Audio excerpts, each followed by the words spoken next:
नमस्कार दोस्तों। देखिए पेट का एग्जाम हो गया। अब पेट का एग्जाम यदि हो गया तो अब आगे हमें क्या करना है, what is the next process. तो अब हमें आगे क्या करना है कि हमें लेखपाल की तैयारी करनी है या लेखपाल का सिलेबस कैसा होगा, कैसा पेपर आएगा, क्या पैटर्न होगा उसका, और पेट में कितना हमारा नंबर आ रहा है कि हमें तैयारी अब आगे कंटिन्यू करनी चाहिए। तो पूरी जानकारी हम इस वीडियो में जानेंगे माय डियर। और एक चीज और है कि यदि आप बहुत समझदार हैं, आप लोग तो चीता हैं, यदि आप लोग समझदार हैं तो वीडियो यदि आप स्टार्ट कर रहे हैं और आप यदि लीव करना सोच रहे हैं तो एक बार आप अपना कमेंट जरूर कर लीजिएगा कि आप कितना रॉ मार्क्स आपके कितने आ रहे हैं, ताकि एक पोल हो जाए और समझ में आए कि हाँ कितना कट ऑफ होने वाला है। तो अपना रॉ मार्क्स आपको कमेंट करना है। अब देखिए हम समझते हैं, जैसे लेखपाल की अभी लेखपाल की वैकेंसी आपको आई है और जिसमें अभी आपको मतलब पूरा शेड्यूल भी जारी हो गया था यूपी SSC की तरफ से। तो उसमें देखिए कि अभी जो उसका जो शेड्यूल जारी हुआ था तो उसका एक्सपेक्ट जो आपका एग्जाम है वो नवंबर में होने की संभावना है कि एग्जाम आपका नवंबर में होगा। ये आपको दिख नहीं रहा होगा, एक्सपेक्ट लिखा हुआ माय डियर कि कब आपका एग्जाम होगा, राइट। तो एग्जाम जो होने का एक्सपेक्टेशन आपका है कि नवंबर में आपका एग्जाम होगा, जैसा कि उसमें मेंशन है ना। तो बहुत जल्द ही आपको नोटिफिकेशन भी मिल जाएगी। यदि आप चैनल पर नए सब्सक्राइब कर लेंगे तो आपको नोटिफिकेशन वगैरह मिलता रहेगा। देखिए 2015 में जो अभी हम सब समझेंगे कि क्या कट ऑफ होने वाला, सब समझते हैं। पहले हम समझते हैं कि लेखपाल का कैसा पैटर्न होने वाला है, कैसा पेपर आता है और कैसे हमें उसकी तैयारी करनी है या फिर अभी क्या करना चाहिए। अभी तो आप एग्जाम दिए, थोड़ा रिलैक्स आप कर सकते हैं, लेकिन इतना भी रिलैक्स करने की जरूरत नहीं माय डियर, क्योंकि अभी मैं सब चीजें आपको बताता हूँ। क्योंकि अभी यदि आप NTPC का पेपर दिए होंगे तो उसका भी पेपर होने वाला है, तो सेकंड जो उसका CBT 2 है उसका पेपर होगा। तो सब चीजें हमें थोड़ा सा बैलेंस बना करके रखना, राइट। देखिए एग्जाम पैटर्न 2015 के हिसाब से बता रहे हैं, क्योंकि अब जो एग्जाम होगा पहले इंटरव्यू हुआ करता था, राइट। अब इंटरव्यू नहीं है, इंटरव्यू अब कैंसिल हो चुका है। तो जो पहले इंटरव्यू होता था तो उस बेसिस पर एग्जाम होता था, लेकिन अब इंटरव्यू नहीं है। तो मान के चलेंगे कि 100 मार्क्स का तो आएगा ही आएगा, लेकिन पैटर्न क्या रहने वाला देखिए। पहले क्या होता था कि सामान्य हिंदी, गणित, सामान्य ज्ञान और ग्राम समाज विकास, ग्राम समाज विकास प्लस यूपी जीके, इसी में यूपी जीके और ग्राम विकास, ग्राम समाज विकास से क्वेश्चन आते थे। लेकिन यहाँ से 25 क्वेश्चन, 25 क्वेश्चन आपके हिंदी के एंड 25 मैथ्स, 25 जनरल ज्ञान, सामान्य ज्ञान, जनरल साइंस एंड 25 क्वेश्चन आपके आते थे ग्राम समाज एंड विकास। ग्राम समाज विकास में ही यूपी जीके को भी कवर किया जाता था। तो इस तरीके से आपके 100 क्वेश्चन आते थे जो कि 80 मार्क्स के होते थे। इसका मतलब इट मीन्स हो गया कि हर एक क्वेश्चन 8.8 मार्क्स का होता था।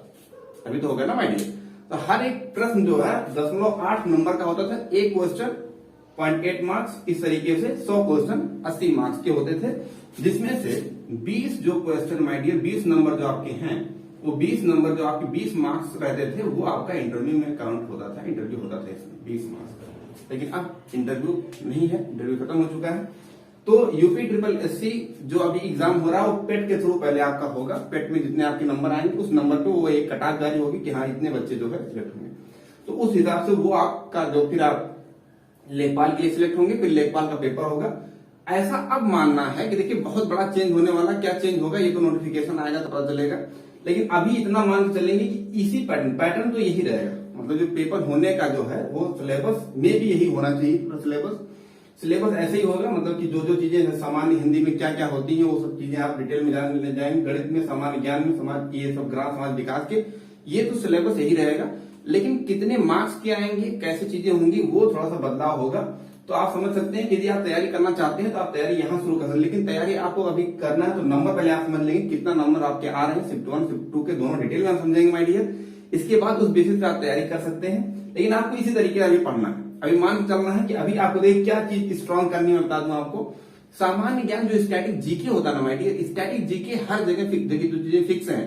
यदि मान लीजिए आप कोई चीज याद कर लिए और वो यदि आपको याद है, जैसे अभी काजीरंगा नेशनल पार्क आया था, यदि आपको याद है कि वो असम में होता है, तो ये स्टैटिक चीज है, वो बदलने वाली चीज थोड़ा हो गया है कि मतलब कि आज भी असम में है तो कभी कहीं और हो जाएगा। तो स्टैटिक जीके आप अपना स्ट्रॉन्ग रखिए, स्टैटिक जीके अपना स्ट्रॉन्ग रखना, गणित का स्ट्रॉन्ग रखना और हिंदी पढ़ते रहिए। हिंदी में थोड़ा सा आप देखते रहा करिए। लेकिन गणित में बहुत सारे बच्चे पेट में इसलिए उनका नंबर कम आ रहा है, मैं आपको बताऊंगा कि उनका गणित में ही प्रॉब्लम हो गई। जो मैथमेटिक पोर्शन होता है उसमें थोड़ा कैलकुलेटिव होता है, लेकिन यदि आपको कैलकुलेशन फास्ट करना नहीं आएगा माय डियर तो प्रॉब्लम हो जाएगी, राइट। तो ये चीजें आपको ध्यान देना है। अब बात आपको समझ आएगी कि पहले पेपर ऐसे होता था, 80 मार्क्स का होता था, 20 नंबर आपके इंटरव्यू होते थे और 100 क्वेश्चन आपके आते थे। ये था 2015 का पैटर्न। लेकिन अब चेंज होगा, लेकिन हाँ सिलेबस यही आपको मान के चलना है, सिलेबस इसी तरीके से आपको पढ़ना है। चेंजेस जो भी होगा वो उसके नंबर क्वेश्चन में चेंज होगा, सिलेबस इसी तरीके से होगा। और क्या हो सकता है my dear, GK GS current affair वगैरह यही सब होगा, तो आपको देखते रहना, राइट।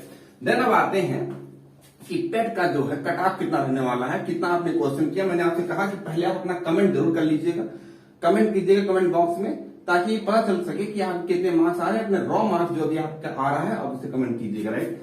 देन देखते हैं पेट का कट ऑफ कितना रहने वाला नॉर्मलाइजेशन के बाद और नॉर्मलाइजेशन से पहले, राइट। देखिए जो शिफ्ट 2 शिफ्ट में पेपर हुआ है, शिफ्ट 1 एंड शिफ्ट 2, राइट। तो शिफ्ट 1 शिफ्ट 2 में जो पेपर हुआ है, थोड़ा सा क्या है कि शिफ्ट 1 का थोड़ा सा हार्ड था। हार्ड इट मींस ये हार्ड कैसे कह सकते हैं, थोड़ा उसका मैथमेटिक्स जो पोर्शन था थोड़ा वो कैलकुलेटिव था, राइट। तो इस कंपेयर में जो इनको थोड़ा प्रॉफिट होने वाला, देखिए यदि आपके जो मार्क्स हैं, ये मार्क्स देखिए जनरलाइज मार्क्स में बता रहा हूं 60 प्लस माइनस कर लीजिएगा, मतलब सबके लिए है माय डियर। अभी सब कहेंगे सर ये कैसे मैं समझ सकता हूं, तो 60 से यदि प्लस माइनस आपके नंबर आ रहे हैं, जो भी नॉर्मलाइज आप काउंट कर रहे हैं, तो आप सेफ जोन में अपने आप को मानिए कि इससे कम भी हो सकता है। जैसे बहुत सारे लोग बता रहे हैं कि 50 तक भी हो जाएगा, ये हो सकता है मे बी, लेकिन माय डियर आप अपने आप को सेफ जोन में तब आप मान सकते हैं। जैसे यदि मान लीजिए आपके 55 नंबर आ रहे हैं, अब जनरल कैटेगरी की बात यहाँ पर हो रही है, जनरल कैटेगरी से यदि आपके 55 मार्क्स आ रहे हैं तो अब अपने आप को सेफ मार्क्स मान सकते हैं। लेकिन मेरा मानना यह है कि 60 से प्लस माइनस यदि नंबर आपके जा रहे हैं तो अपने आप को सेफ जोन में मानिए।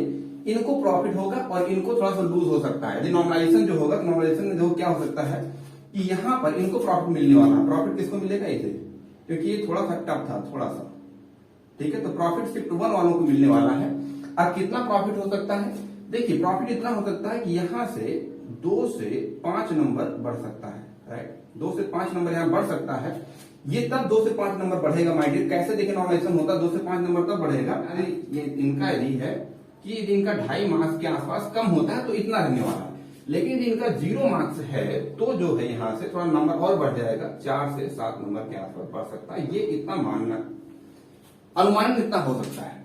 कट ऑफ इसी तरीके से हो सकती है। यदि यहाँ पर 2.5 के 2-3 नंबर यदि इनका कम होता है तो इनका नंबर इस तरीके से बढ़ेगा। लेकिन देखिए नॉर्मलाइजेशन का मतलब यही होता है कि दोनों जो शिफ्ट का पेपर हुआ ना उसको इक्वल करना, बराबर करना, तो कोई फर्क नहीं पड़ता माय डियर। यदि यहाँ पर कम होता है तो यहाँ इतना बढ़ेगा, यदि यहाँ पर वही रहता है तो यहाँ ज्यादा बढ़ जाएगा। तो ये मत सोचिए कि सर हमारा नंबर कम हो रहा है, यदि आपका नंबर कम हो रहा है तो यहाँ कम ही बढ़ेगा, राइट। यदि आपका नंबर कम हो ही नहीं रहा है तो यहाँ ज्यादा बढ़ जाएगा। तो डिफरेंसेस इक्वल होना चाहिए, दोनों के बीच में जो चीजें हैं वो इक्वल करने के लिए ही नॉर्मलाइजेशन होता है। ये नॉर्मलाइजेशन का फंडा इस तरीके से है। यदि आप अपने आप को 60 के आसपास नंबर ला रहे हैं, प्लस माइनस करके देख लीजिएगा। यदि ओबीसी जनरल में, जनरल ओबीसी में ज्यादा डिफरेंस नहीं होता, 1-2 नंबर का फर्क पड़ेगा। यदि एससी एसटी का है तो 4-5 नंबर प्लस, 5 नंबर माइनस कर लीजिए, मतलब यहाँ से 5 नंबर कम कर लीजिए। मतलब 50 से 55 के बीच में यदि आप आ रहे हैं, 50 से 55 के बीच में आ रहे हैं अदर कैटेगरी के, तो अपने आप को सेफ जोन मानिए। और 55 से 60 के बीच में यदि आ रहे हैं जनरल ओबीसी वाले, तो अपने आप को सेफ जोन में मान सकते हैं। क्योंकि देखिए ऐसा क्यों बोला जा रहा है, ये मैं लेखपाल के लिए बता रहा हूं माय डियर। इसके अलावा और भी जो वैकेंसी आएंगी वो जब आपका रिजल्ट आ जाएगा तो आपको ओपन हो जाएगा।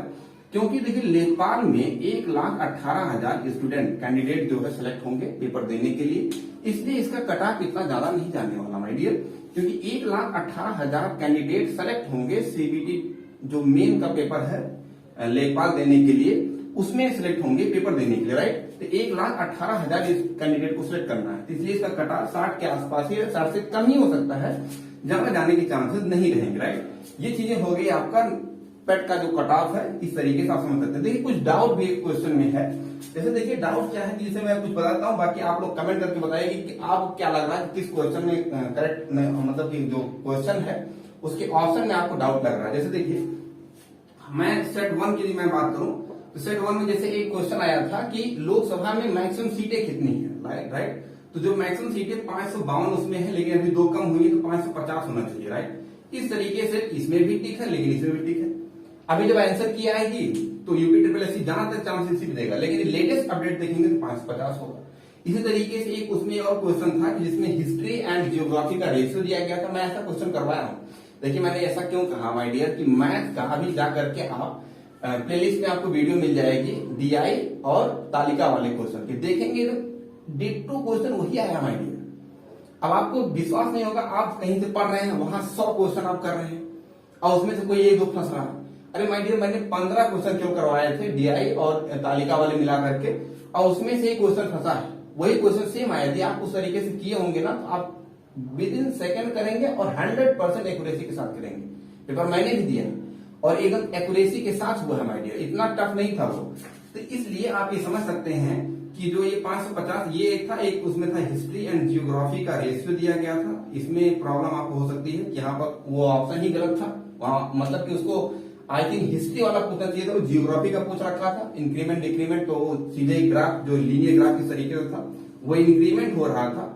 इस तरीके से यदि आप ग्राफ देखेंगे तो हिस्ट्री बढ़ रही थी, जियोग्राफी कम हो रही थी, लेकिन वो कह रहा था कि जियोग्राफी बढ़ने का बताना, तो वहां पर डेटा ही इनसफिशिएंट था, डी ऑप्शन होना चाहिए। इस तरीके से कई सारे क्वेश्चन में भी डाउट है।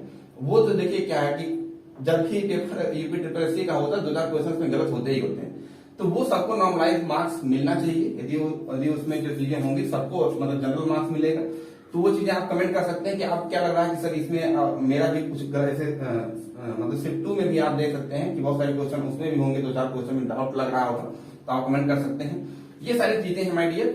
यदि आप लेकॉल की तैयारी करना चाहते हैं तो मैंने बता दिया कि आपको इस तरीके से यदि आपके इतने मार्क्स आ रहे हैं तो आप श्योर होकर के तैयारी कीजिए। और तैयारी करते समय माय डियर मैंने बताया कि अभी यदि आप रिलैक्स मोड में हैं तो अभी आप अपना स्टैटिक जी की जरूर पढ़िए, है ना। स्टैटिक जी के आप लेटे लेटे कहीं से आपको ट्रिक वगैरह मिल रही है तो उसे आप मेमोराइज करने की कोशिश कीजिए। हाँ, यूपी जी के पढ़िए, यूपी का जो चीजें हैं उसको पूरा अच्छे तरीके से, यूपी का पूरी बाउंड्री वगैरह सारी चीजें, उसमें यूपी में क्या क्या चीजें इंपॉर्टेंट है, क्या क्या अभी लेटेस्ट क्या अपडेट हुए हैं, वो सब चीजें आपको ध्यान देना है। और गणित के कैलकुलेटिव जो पोर्शन होता है उसको अपना मतलब स्पीड को फास्ट करने की कोशिश कीजिए। यदि ये तीनों चीजें आपने कवर कर लिए, हिंदी तो आप कर लेंगे, हिंदी में थोड़ा सा यदि एफर्ट करेंगे तो आपका 100% है कि सिलेक्शन आपका लेखपाल में कोई रोक नहीं सकता, 100%। दूसरी चीज एक और अनाउंसमेंट है कि यदि आप यूपीएसआई या फिर जीडी की तैयारी कर रहे होंगे तो आप कमेंट करेंगे कि किस चीज। देखिए मेरे पास इतना समय अभी नहीं है माय डियर, तो उसके लिए सॉरी। आप यदि बताएंगे तो उस एक चीज का मैं पढ़ाना शुरू कर दूंगा, एसआई का या फिर जीडी का। तो एक बैच स्टार्ट होगा तो आप जो कहेंगे वो मैं पढ़ा दूंगा, फ्री पूरा पढ़ाऊंगा, पूरा सिलेबस के साथ पढ़ाऊंगा। लेकिन माय डियर मैं मैथ पढ़ाता हूँ तो मैथ का पूरा पोर्शन आपको पढ़ाऊंगा और इतने अच्छे तरीके से पढ़ा दूंगा माय डियर कि 100% गारंटी है कि 99.99% आप पूरा सही करके आएंगे। अब 0.001% का तो मैं गारंटी नहीं ले सकता, क्योंकि वो आपके ऊपर डिपेंड करता है कि आप कितने मतलब कि कितने जागरूक होकर के और कितने फोकस होकर के उस चीज को पढ़ रहे हैं, राइट। इस चीज का ध्यान दीजिएगा। मैंने बता दिया कि नॉर्मलाइजेशन कैसे कैसे होता है। ये नॉर्मलाइजेशन इस तरीके से होता है जैसे मतलब यहाँ पर कम हो रहा है नंबर, यहाँ पर थोड़ा सा कम बढ़ेगा। यदि यहाँ पर कुछ नहीं हो रहा है, मतलब यहाँ पर न्यूट्रल कर दिया गया है, यहाँ पर ज्यादा नंबर बढ़ सकता है। लेकिन इतना ज्यादा नॉर्मलाइजेशन नहीं होता, 5-6 नंबर ही बढ़ेंगे, इससे ज्यादा नॉर्मलाइजेशन मतलब यूपी ट्रिपल एससी में नहीं होता है। इस बात का ध्यान दीजिएगा। क्वेश्चन जो डाउट उसे कमेंट कीजिएगा। Thank you so much. यदि कोई भी आप कुछ सजेस्ट करना चाहते हैं, हमारे लिए कुछ सजेस्ट करना चाहते हैं, तो आप कमेंट करके जरूर बताइएगा, क्योंकि आपका प्यार ही हमारे लिए मोटिवेशन माय डियर।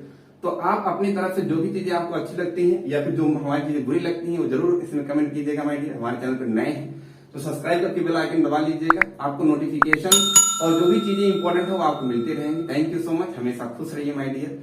पेपर अच्छा हुआ, देखिए जिन लोगों का पेपर अच्छा नहीं हुआ है उनको भी खुश रहना माय डियर, इसमें इतना परेशान होने की जरूरत नहीं है।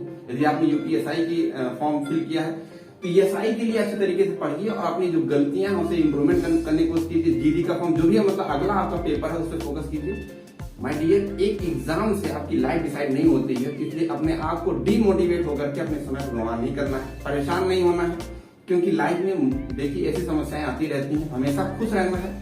लेकिन मैं पहले ही बताता था कि आप लोग बार बार पेट का अपडेट देख रहे हैं, अपने माइंड को डिस्टर्ब कर रहे हैं, तभी मैं बताता, तभी बहुत सारे लोग मतलब कमेंट करने के लिए आ जाते हैं। उनको लगता है कि यूट्यूब पे पढ़ा रहे हैं ऐसे आगे, ऐसा कुछ नहीं माय डियर। मैं आपको पढ़ाने के लिए आया हूँ, क्योंकि बहुत सारे बच्चे होते हैं उनको मतलब सही गाइडेंस नहीं मिलता। मैं कोशिश करता हूँ कि मैं अपने तरीके से अपने एंड से जो चीजें हो सकता है करने की कोशिश करता हूँ। बाकी वो इच्छा आपकी है, जो आपको पसंद लगता है आप कर सकते हैं। आप फ्री हो माय डियर, आप चिंता हो। मैं 10 बार पूछता हूँ कि आपके हाथ में फोन है, सब चीजें आप सब कुछ कर सकते हो, राइट। ठीक है, थैंक यू सो मच। मुस्कुराते रहिए, खुश रहिए।